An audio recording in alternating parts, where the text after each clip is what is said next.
All right, first and foremost, I want to give all honor and glory to Yahweh, Bahashem Yahushai, Bahashem Rakah HaKodash. Double honors to the elders and apostles of GMS who I learned from. Shalom to the whole elect, preaching this word in truth and sincerity. To you ribs, to you sisters out there learning silence and staying in order, I say to you all, Shalom. Well, I'm going to read this clip here. It's entitled, Dumpster Fire Retailers Urge Shoppers to Buy Now Before Tariffs Raise Prices. Right? Now, as far as this title goes, I know for the fact this is true. The field that I'm in,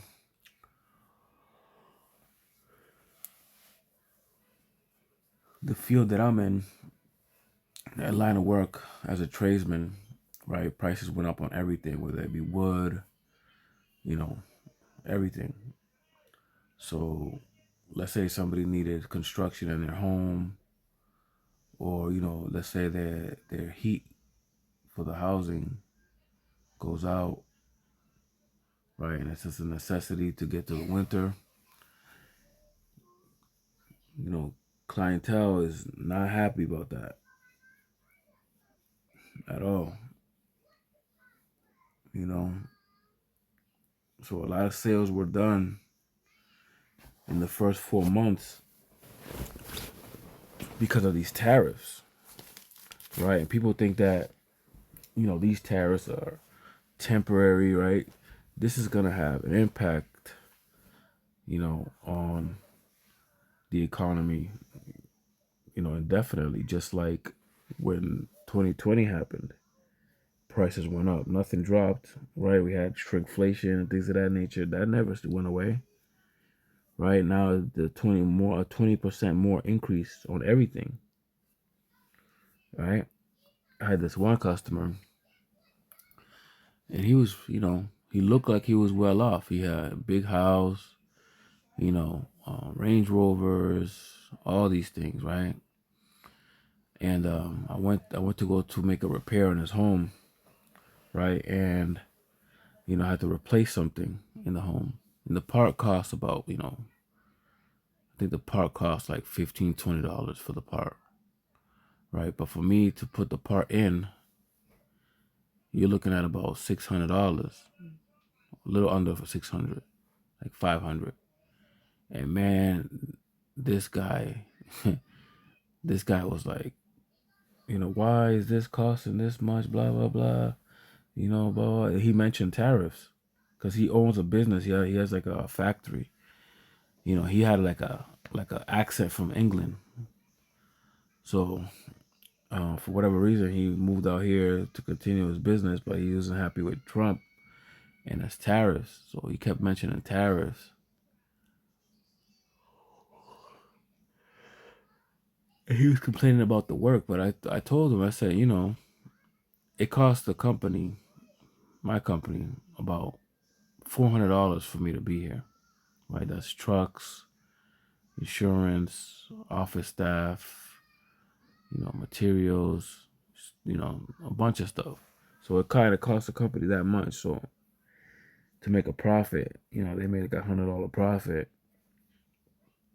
or whatever it was. But the customer, him being a businessman, you would think he'd understand. But, all Americans, everybody's living on edge. Everybody's living to their means, right? So how much more is this going to affect the people when they're already living below their means, so to speak? Like, nobody knows how to budget. Nine out of 10 people in the neighborhood are living on, on the edge. Right? People don't know how to save their money. And this is going to further the affliction of the people, right? This is all of the Yahweh Shem Yahushai at the end of the day. It has nothing to do with Trump. Right? This is all of the Lord's movie. Right? So let's read some of this. It says key points. Private direct-to-consumer brands such as Bees, Bare Necessities, and Fashion Nova are leaning on President Trump's trade war as a marketing strategy. Right? So they're taking advantage of these tariffs. They're just gonna increase it and letting you know that, hey, let's get rid of our inventory before that tariff comes, and they're gonna restock and know that the people are gonna buy some more anyway because people are dumb like that. So look, yeah. So some companies may be looking to shore up their financial before consumer spending risk dropping in the coming weeks due to higher prices and potentially shortages. Brands such as Bare Necessities held an outright pre-tariff sale, while others such as Base leaned on humor to remove the political stink from the tariffs, still encouraging shoppers to buy. Right, so people taking advantage now.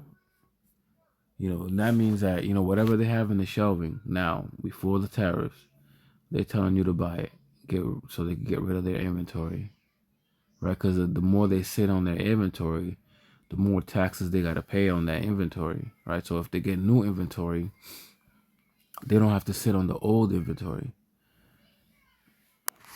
So everybody's trying to just, you know, make sure they're straight on their end. But I'm just showing you this because it's gonna get a lot worse, right? It's a snowball effect, right? The stock market is, I mean, it was on red from what I heard.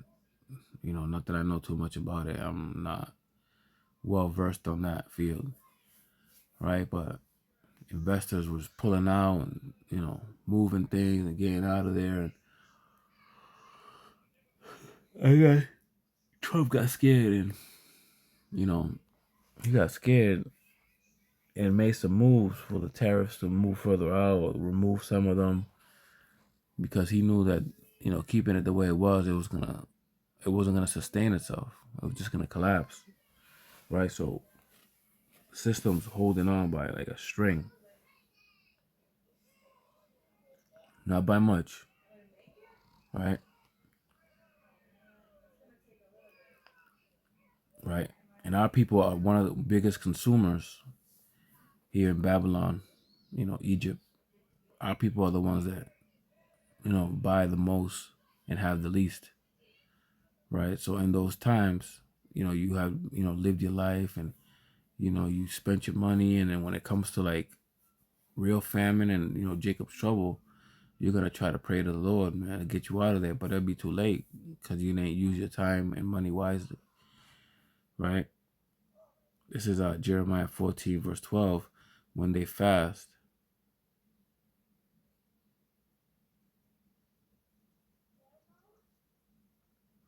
when they fast, I will not hear their cry, and when they offer burnt offerings and oblations, I will not accept them, right? Because you had a time to get right. You play with your time, right? And then when you actually need the Lord, you go to Him.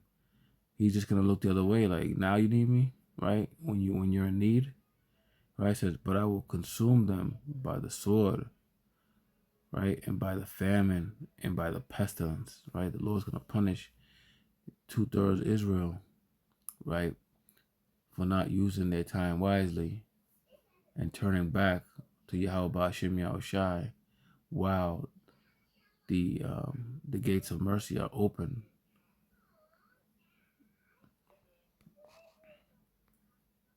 This is Second Ezra, chapter 6, verse 22.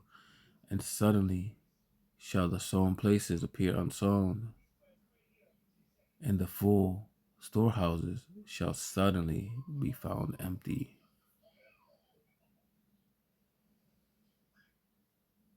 Right? This is coming quickly, as Ti would say, expeditiously.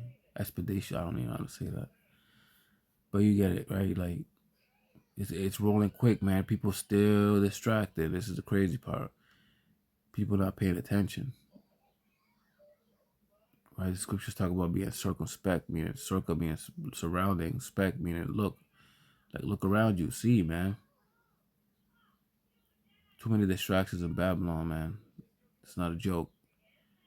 But anyways, I do pray that this lesson was edifying. I want to give all honor and glory to Yahweh, Bahashem Yahushai, Bahashem Rakaha Kodash. Double honors to the elders and apostles, the GMS who I learned from. Shalom to the hopeful elect, preaching His word in truth, sincerity. To you, ribs, to you, sisters, learning silence and staying in order. I say to you all, Shalom.